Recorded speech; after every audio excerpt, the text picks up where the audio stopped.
You know that one person who, keeps cancelling plans, always has a reason, too tired, not feeling it, and let's do it some other time. At first, you don't think much of it, but slowly you start assuming they're pulling away. But what if they're not avoiding you at all? What if they're protecting something most people never think about, their energy? If a quiet night at home excites you more than a loud night out, if comfort feels better than crowds, you're not strange for that. You're just wired differently, and today you're about to understand why. We live in a world that celebrates being busy and social, going out, meeting people, always doing something. Being seen is treated like success. But psychology tells a different story. Not everyone gets energy from the same place. Some people feel alive in crowds. Noise energizes them. Movement wakes them up. Being around people actually recharges them. But others slowly lose energy the longer they're around people, even when they're having fun. Every conversation costs them something. And once that energy is gone, no excitement or good vibe can bring it back. For them, the only place that truly restores it is home. Psychologists explain this through something called optimal arousal. Some nervous systems crave stimulation, while others feel overwhelmed by it.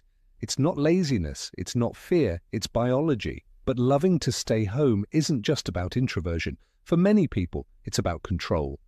Outside, you're constantly adjusting yourself.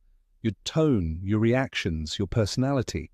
You deal with noise, unpredictability, small talk, and expectations you never signed up for. At home, none of that exists.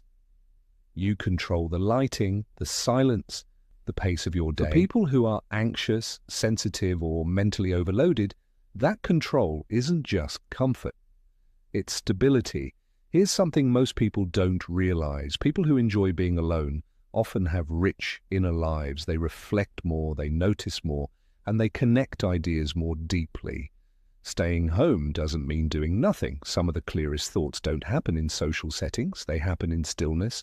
Late at night, when the world finally quiets down and your mind has space to wander without interruption, that's where creativity lives. Still, society keeps pushing one version of happiness. Go out, be visible, make memories, live loudly. But what if your version of happiness is quieter?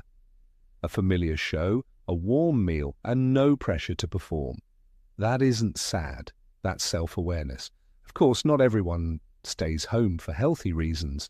Sometimes it's social anxiety, sometimes it's past pain, sometimes it's a heavy feeling that makes leaving the house feel impossible.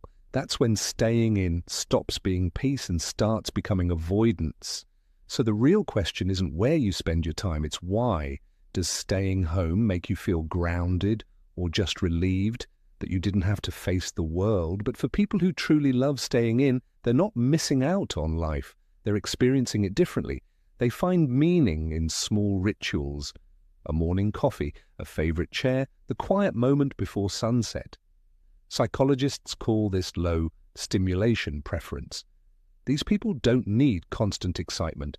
Their inner world already keeps them engaged. So if you turn down plans without guilt, if solo time feels nourishing, if comfort matters more than appearances, there's nothing wrong with you. You're not broken. You're wired for depth over noise, for peace over performance. Now tell me, do you actually enjoy staying home? Or do you think we're all just hiding behind excuses? And if this felt uncomfortably accurate, the next video will explain something about you that most people never talk about.